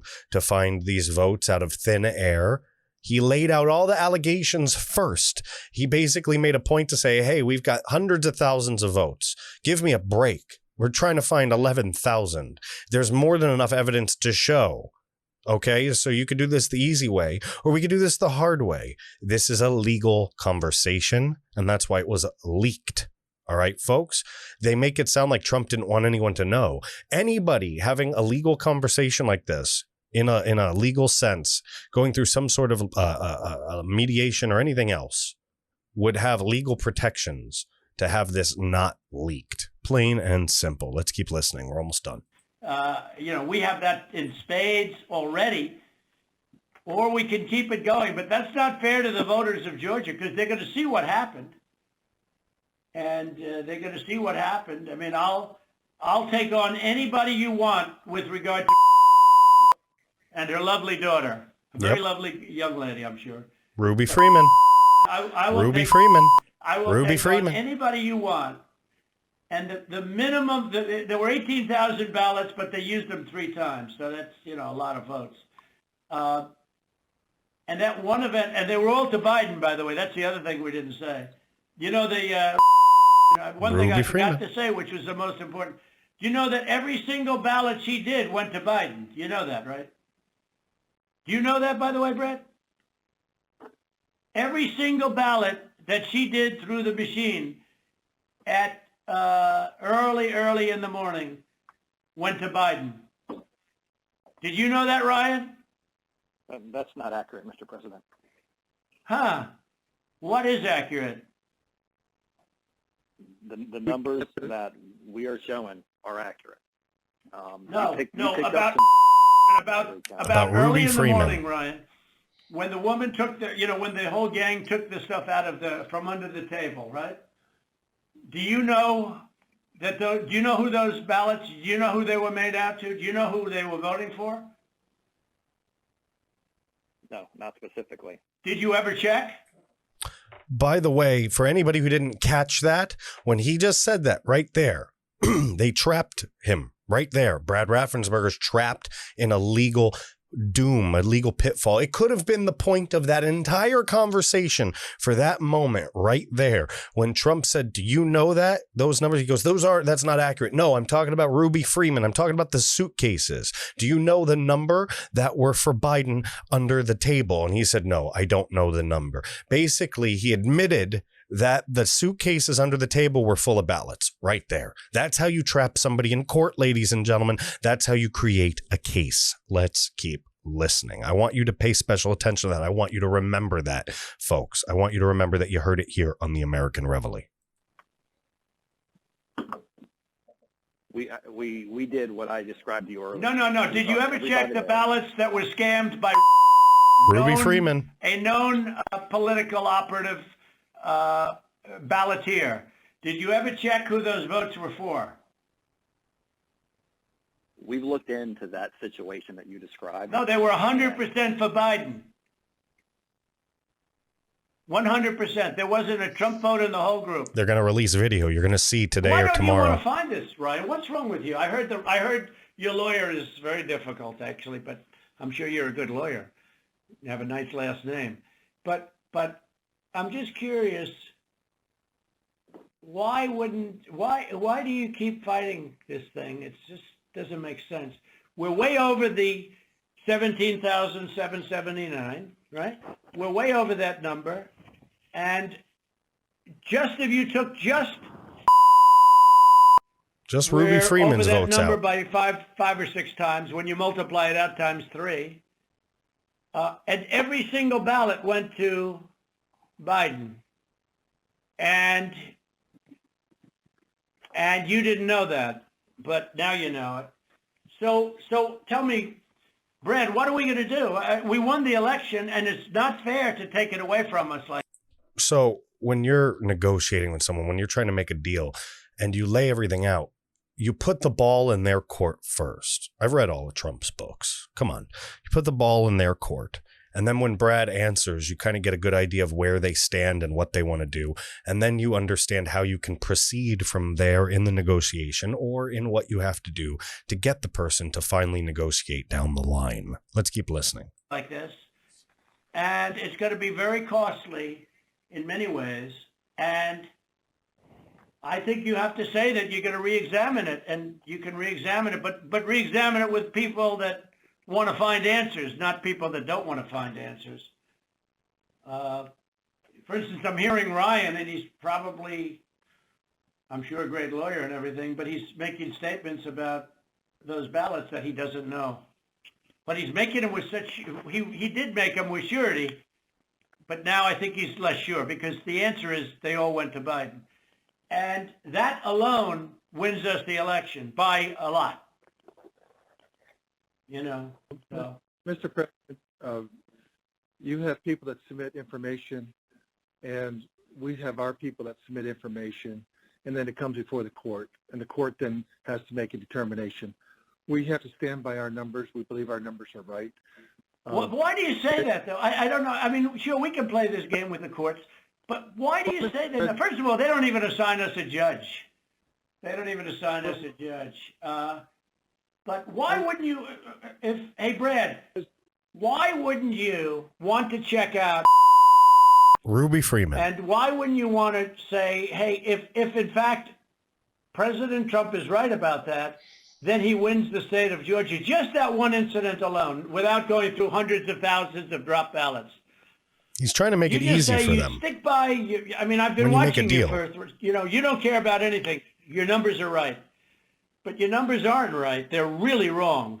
And they're really wrong, Brad. And I know this phone call's going nowhere other than ultimately, look, ultimately I win, okay? Because I think he knew it was being leaked and he shut his mouth at that point. He said, there's this conversation's going nowhere except for maybe getting leaked. Maybe he wanted it to get leaked. Maybe this exposes something, folks. Let's keep listening. Mr. Secretary, you guys are so wrong, and you've treated the population of Georgia so badly. Between you and your governor, who was down at 21, he was down 21 points, and like a schmuck, I endorsed him and he got elected. But I'm sorry. I'm from the East Coast, ladies and gentlemen, and my family's from New York. So when I hear him call himself a schmuck, it's pretty endearing because I use that word all the time. It's an East Coast thing, folks. That's a hard part, too. You got to understand a bullheaded East Coast guy like Trump. Usually rough around the edges. People from the Midwest, people from the West Coast, laid back folks don't like our hard charging East Coast attitudes. Look, I'm an East Coaster. I'm from the blue collar, the working class. I'm one of those people that worked and operated under the guise that if I don't bust my ass, I'm going to get fired. I'm going to get crap canned. I'm going to get into the street. So I have to work my butt off for every minute for my pay. And there's a lot of folks. I'm not saying you guys. I'm talking about lefties and other people. When I first moved out to the West Coast, people would look at me like, why are you working so hard? You're going to make us look bad. Have you ever been in that situation where you're a hard charger and your coworkers, especially if you're in a union, and they look at you and they're like, hey, calm down, man. Hey, you're going to make us all look bad. Hey, you can actually get in trouble for doing a good job in this world, ladies and gentlemen. It's a crazy, crazy world. So I get it. I understand, folks. Really, I do. Anyway. I will tell you, he's a disaster. And he'll never, I can't imagine, the people are so angry in Georgia, I can't imagine he's ever getting elected again. I'll tell you that much right now. But why wouldn't you want to find the right answer, Brad, instead of keep saying that the numbers are right? Because those numbers are so wrong. Mr. Secretary, Mr. President, I mean, one of the things that we have been, Alex can talk about this, we've talked about it, and I don't know whether the information has been conveyed to your office, but I think what the President's saying, what we've been trying to do is to say, look, the court is not acting on our petition. They haven't even assigned a judge. But the people of Georgia and the people of America have a right to know the answers. And you have data and records that we don't have access to. And you keep telling us and making public statements that you've investigated this and, nothing to see here. But we don't know about that. All we know is what you tell us. What I don't understand is why it wouldn't be in everyone's best interest to try to get to the bottom, compare the numbers. If you say, but to try to be able to get to the truth, and because we don't have any way of confirming what you're telling us. You tell us that you've had an investigation of the State Farm Arena. I don't have any report. I've never seen a report of investigation. I don't know what that is. I've been pretty involved in this, and I don't know. And that's just one of 25 categories. And it doesn't even, and as the President said, we haven't even gotten into the Dominion issue. That's not part of our case. It's not part of, we just didn't feel as though we had any way to be able to develop. No, we do have a way, but I don't want to get into it because we found a way in other states later, excuse me, but we don't need it because we're only down 11,000 votes. You see that? We have a way. That way is going to become common knowledge. We can't talk about that way yet, folks, but they found a way. You'll see. Oh, so we don't even need it. Right. I personally think they're corrupt as hell, but we don't need that because all we have to do, Slade, is find 11,000 plus votes. So we don't need that. I'm not. And that's what he's saying. He's talking about this in a purely business sense. Take your emotions out of it. Take your, well, he should have been nicer just in case. He should have known better. Why should he know better? This is how people talk in court all the time. This is how people talk in business deals all the time. I own a business. I had 3 meetings yesterday. We talk like this.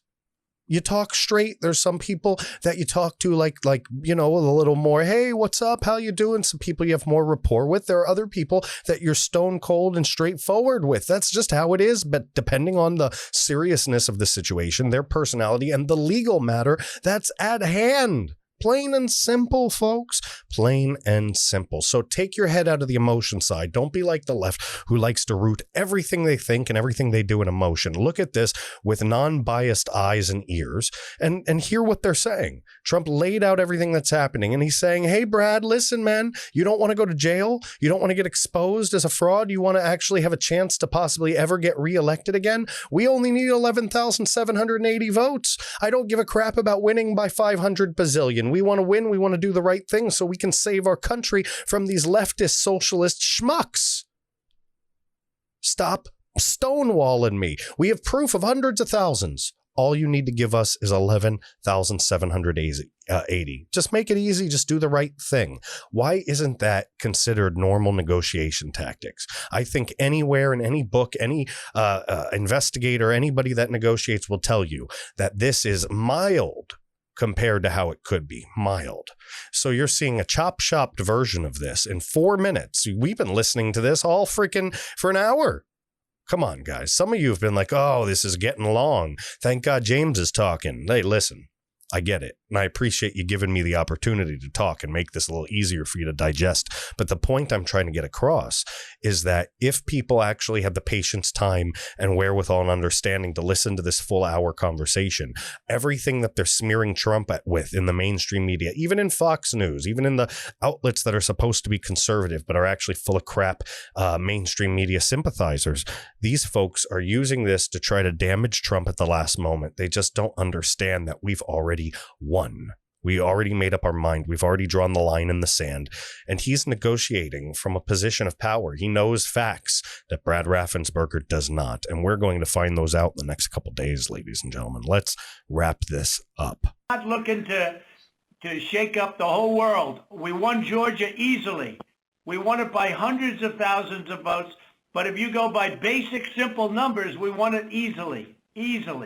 So we're not giving Dominion a pass on the record. Right, exactly. But we just don't, we don't need Dominion because we have so many other votes that we don't need to prove it any more than we already have. Mr. President, Cleta, this is Kurt Hilbert, if I might interject here for a moment. Ryan, I would like to suggest that just 4 categories that have already been mentioned by the President that have actually hard numbers of 24,149 votes that were counted illegally. That in and of itself is sufficient to change the result or place the outcome in doubt. We would like to just sit down with your office, and we can do it through purposes of compromise and settlement just like this phone call, just to deal with that limit. Purposes of compromise and settlement. This is a legal conversation, folks. This ain't some phone call, conference call. This ain't a Zoom call with somebody's buddy. This is a legal conversation. Category of votes. And if you are able to establish that our numbers are not accurate, then fine. However, we believe that they are accurate. We've had now 3 to 4 separate experts look at these numbers. Doesn't that sound fair? Hey, we just want to sit down with your office and both of our investigators work together to find the truth. And if it turns out we're wrong, we'll walk away. What's wrong with that? What's not fair about that? Why is Brad stonewalling and stalling our audit? You know why? You know why they're stonewalling the president? Because they're hoping after January 20th it won't matter. And then nobody will come arrest them at 2 a.m. These numbers are based upon the USPS. And certified accountants looked at them. Correct. And this is just based on USPS data and your own Secretary of State data. So that's what we would entreat and ask you to do, to sit down with us in a compromise and settlement proceeding and actually go through the registered voter IDs and the registrations. And if you can convince us that 24,149 is inaccurate, then fine. But we tend to believe that is, obviously more than 11,779. That's sufficient to change the result entirely in and of itself. So what would you say to that, Mr. Germany? Kurt, Remember, they're asking yes or no. Will you just sit down with us and let's hold a dual thing? We can do it together. Your guys can be there, our guys can be there, and we'll find the truth together. Yes or no? Happy to. I'll get with our lawyers and we'll set that up. That number is not accurate, and I think we can show you, for all the ones we've looked at, why it's not.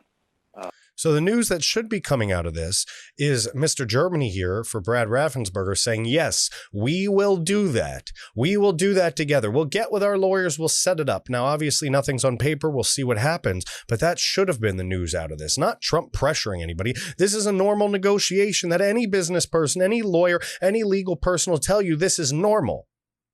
What the real news should be is them agreeing to working with us. And so if that would be helpful, I'm happy to get with our lawyers and set that up with you. Well, we'd like to let me ask you, Kurt. Kurt, you think that is an accurate number? That was based on the information given to you by the Secretary of State's Department, right? That is correct. That information is the minimum, most conservative data based upon the USPS data and the Secretary of State's office data that has been made publicly available. We do not have the internal numbers from the Secretary of State, yet we have asked for it 6 times.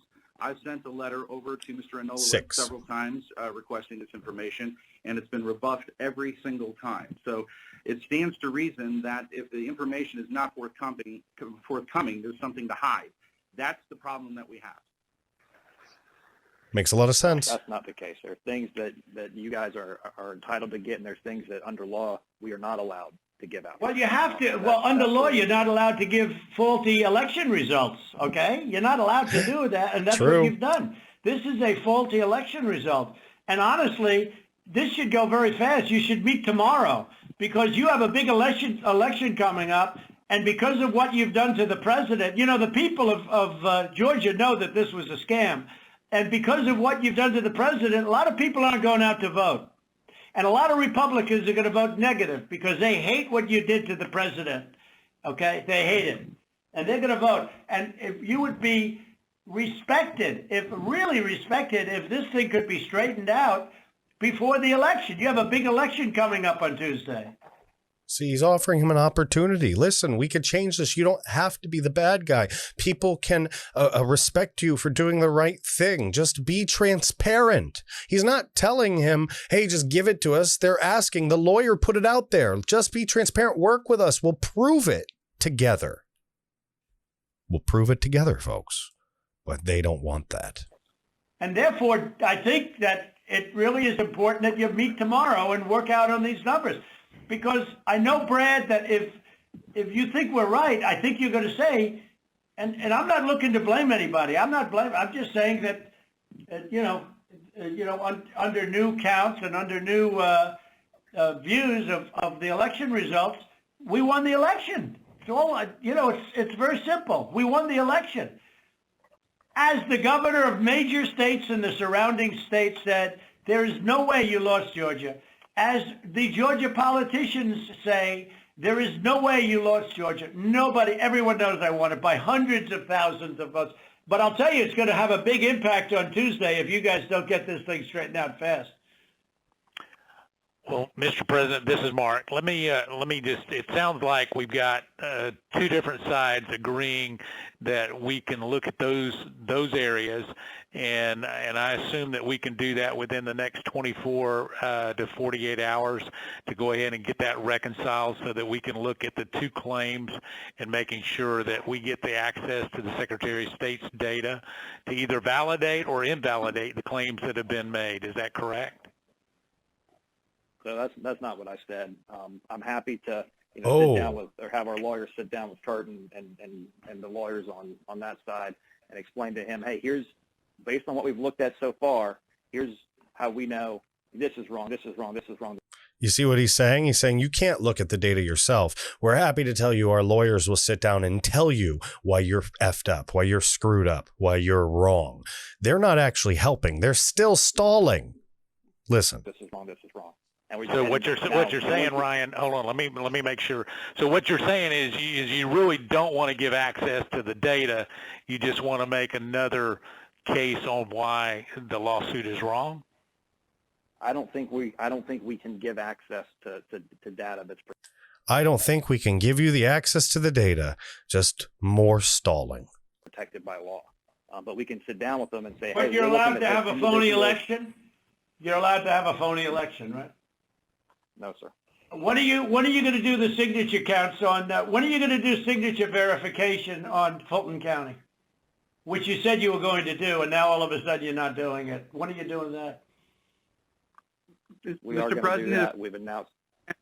to get to this issue of the personal information and privacy issue, is it possible that the Secretary of State could deputize the lawyers for the President so that we could access that information, that private information, without you having any kind of violation?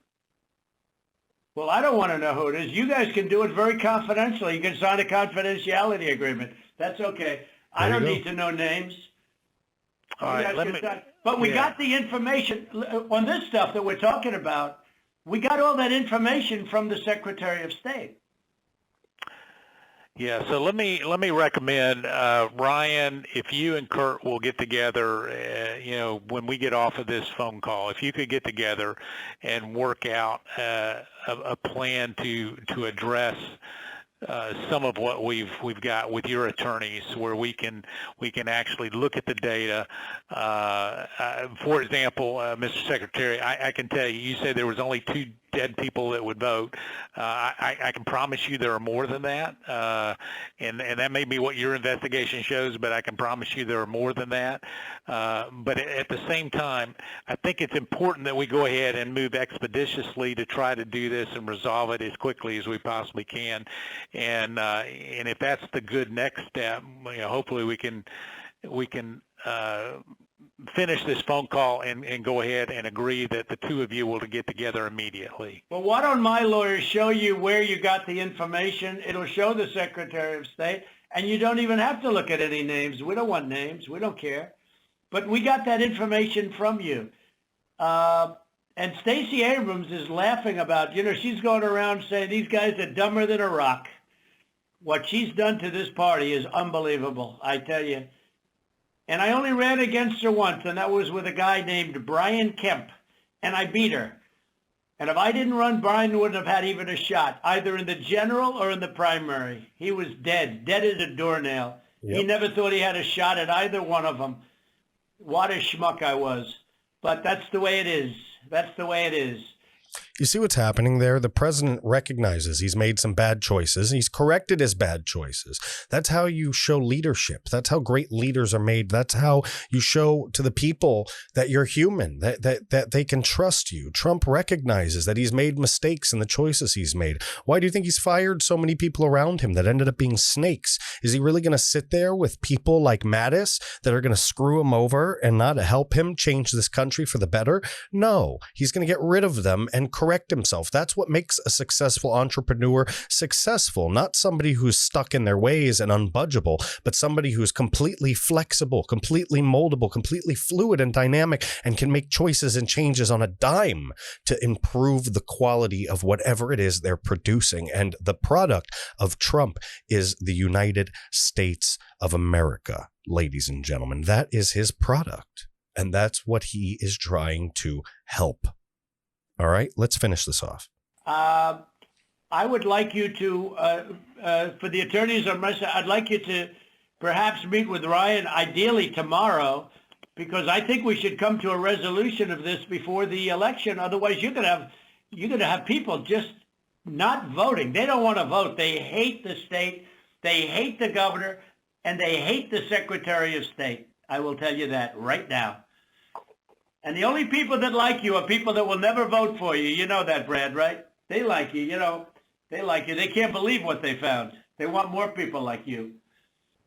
So look, can you get together tomorrow? And Brad, we just want the truth. It's simple. And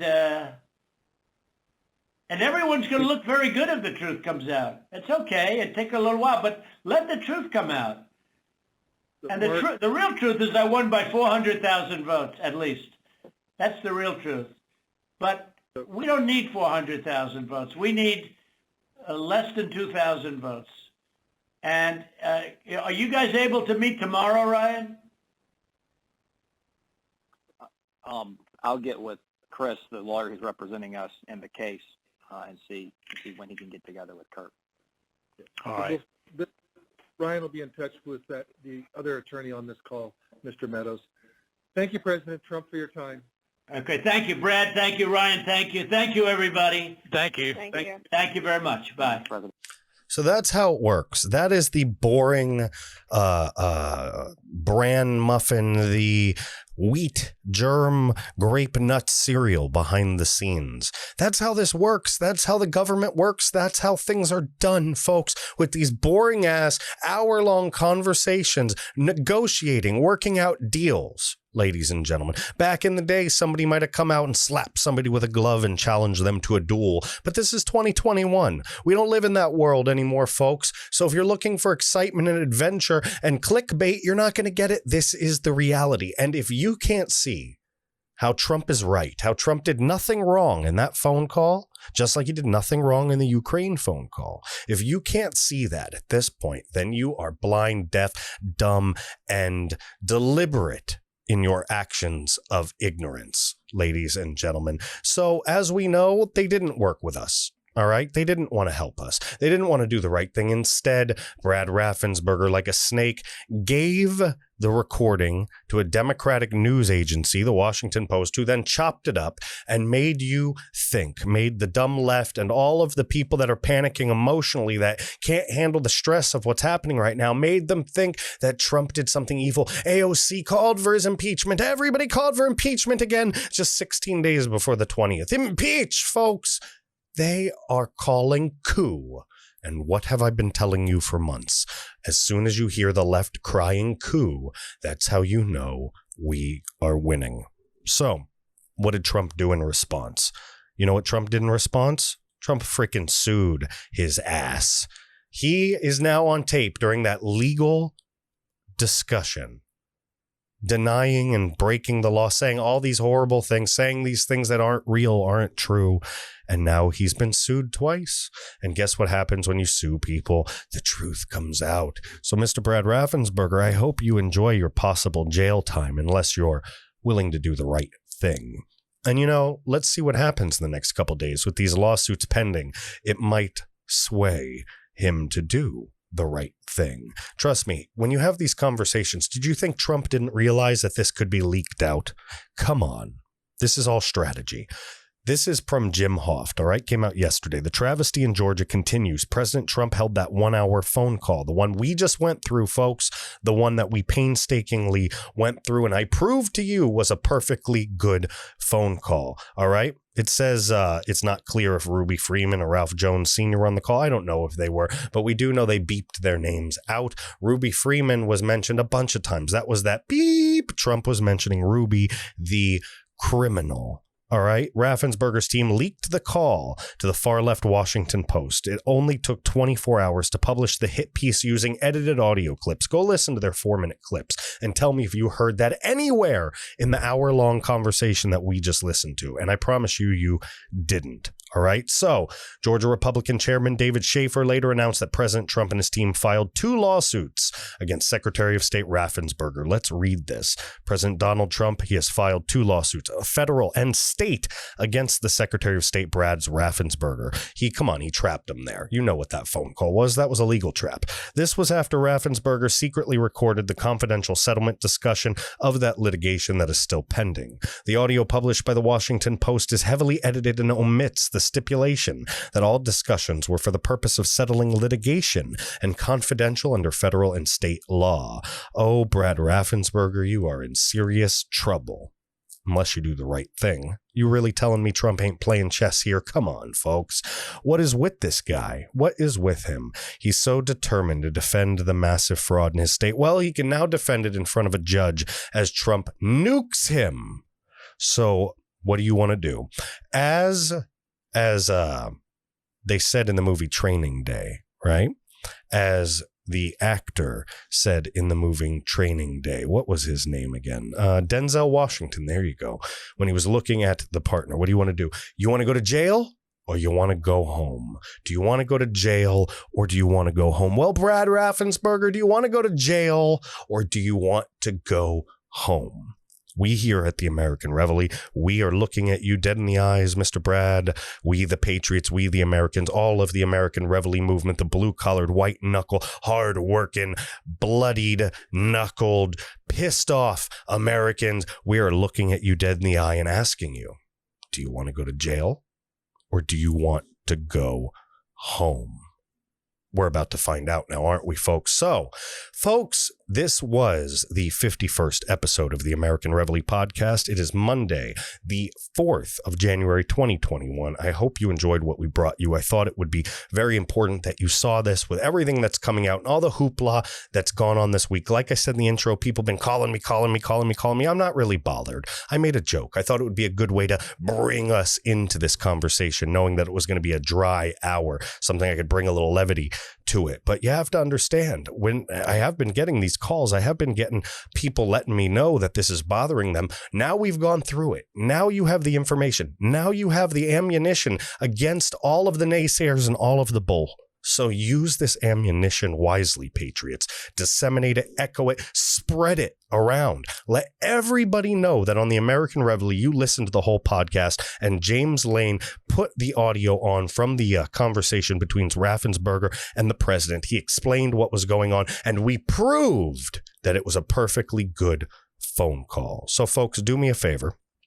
If you like what we're doing here, hit the like button. Hit the subscribe button. Hit the notification bell. Leave me a comment. Let me know what you thought. Let me know what you think Brad Raffensperger is going to do now that he's facing the bars of jail. Folks, I want to know. All right. Share this podcast. All right. We're cut off. Our distribution's cut off everywhere. So the growth we've been seeing, everything we've been doing, it's because of you. And I thank you so much for that. If you're listening on Apple Podcasts, leave a 5-star rating, leave a written review in that 5-star rating. It moves us up the Apple rankings. All right. And that's only if you like us. I'm not telling you to do that if you think we suck. If you think we suck and you want to give us an honest rating, I'm not going to screw you over or get mad at you or bitch and moan because you're doing what you have a right to do. This is still the United States of America, and that's what we're fighting for. Everybody to have their individual liberty to express their opinions. So if you think I suck, put that in there too. But either way, move us up the rankings. More Patriots get to see what the American Reveille is doing, get to become part of the American Reveille movement, get to spread the information amongst the right, wake Patriots up that can stand shoulder to shoulder with us in this ideological fight against the left. We are in a campaign, folks. We have a long time to fight this. All right, ladies and gentlemen, obviously we have the immediate goal up ahead, watching Trump get reelected so we can drain the swamp and smash the left. But folks, regardless of everything, we have to be in for the long haul. This is going to be the fight of our generation so that we can protect the rights of our children and their children for generations to come, folks. And if you really love what we're doing, do me one more favor. All right, folks, head to our website. It's really simple. www.americanreveille.com. I don't know why I went to Wix there. www.americanreveille.com. Okay. You can go right up to the top here. Now, really quick, we put our videos up here. We've got all kinds of articles. We got a new great article Andrew Penn dropped, The Left's War Against America. I really loved that one. I was excited publishing it yesterday. Same with All Eyes on Georgia as historic January 6th fast approaches. That came out by one of our writers, Tom Marlowe, as of yesterday. It's a great article. You guys really, really have to read these. Okay. We have all the podcasts here. We have all of our different videos. But if you really want to help out, come up here, hit the donate tab. You can give us some Bitcoin. You can hit the donate, give us something through PayPal, $1, $10, $100, whatever you'd like. Just know that every penny you give gets put back into the American Reveille. We don't spend any of it. There's no lattes. There's no shoes. There's no cars. Nothing's being spent. It's all getting put in. You guys, the Patriots, you saved our butts the other day because when our computer went down, the only computer we have, remember, we have no big name sponsors. This is all coming out of my pocket. This is grassroots 100%. When our computer went down, your donation saved the day. And I sent a personal thank you to everybody who's ever donated to us at that point. And I sent pictures of what had happened. So folks, folks, know this. When you donate, when we use that money, we reinvest it into this organization. We grow it larger. We spread the word to patriots across the country and across the world, and nothing gets spent where it shouldn't be spent. We are transparent, and we will let you know what we do with that, because we want to build that relationship. We want to build that trust. We want you to believe in the word of the American Reveille. So folks, thank you so much for watching. I hope you enjoyed this podcast, episode number 51, the American Reveille. Remember, spread the word. Any feedback, anything you want to tell me, James Lane at AmericanReveille.com. Thank you so much for watching. Remember, share, share, share. Thank you, thank you, thank you, and have a friggin' fantastic Monday, folks. Destroy it. Smash the day. Smash your week. Find your success. Find the path. Stay on it. We will prevail.